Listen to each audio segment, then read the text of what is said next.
Well, new this morning, a shocking admission from the nation's largest bank, JPMorgan Chase, losing at least $2 billion in a bad trade over the past 6 weeks, at a time when the CEO has been calling for less regulation on Wall Street. In hindsight, the new strategy was flawed, complex, poorly reviewed, poorly executed, and poorly monitored. The portfolio has proven to be riskier, more volatile, and less effective as an economic hedge than we thought. There are many errors, sloppiness, and bad judgment.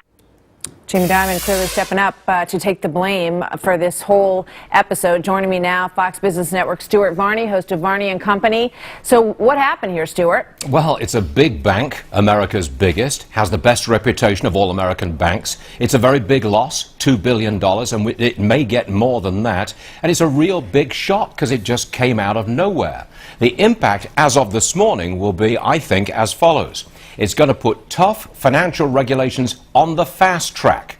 It's going to be ammunition for President Obama, who's already gone after the bankers and gone after Wall Street. This gives him fresh ammunition.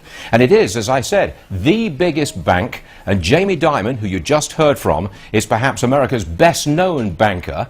And they've both got a black eye, the bank and the banker. They've got black eyes. So as we wake up this morning, big bank, big shock, big loss, here we go. I mean, Jamie Dimon was one of the few people who came through the 2008 crisis looking like he had a good handle on what was going on at his institution. Does this, complex web of trades, as it's described, is this sort of a redux of what we saw in 2008, or is it something different? No, well, that's very interesting, because a lot of people are saying, hey, it seems like 2008 all over again. And the situation is very similar, although on a much, much smaller scale.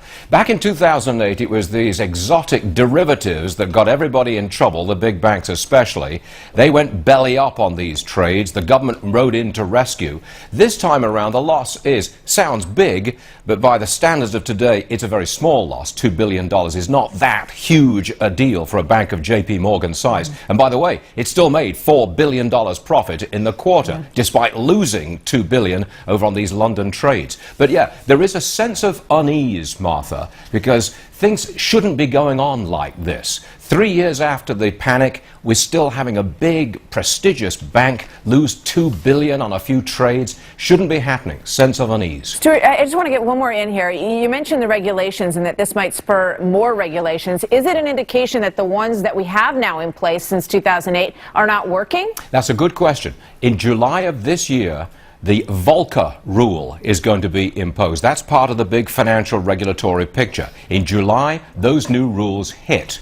Now, these rules would stop a huge bank trading its own money with these risky derivatives. That's what the Volcker rule would do. But that doesn't come in until July. Jamie Dimon says, even if you had that rule in place now, wouldn't have made any difference. Yeah. These trades were badly managed. They overdid the risk. They didn't manage the risk properly. And that's where we are this morning. Interesting. He said they didn't violate the Volcker rule, but they did violate the Dimon rule. We'll see if some heads roll as a result of all this. One quick point, if I can make one quick point. If you've got a Chase bank account, do not worry. Your money is not at risk. Very important point to underline there. Stuart, thanks so much. We'll see you later. Some politics on that football a little bit, too. You can guarantee that. A security scare on board a U.S. jet U.S.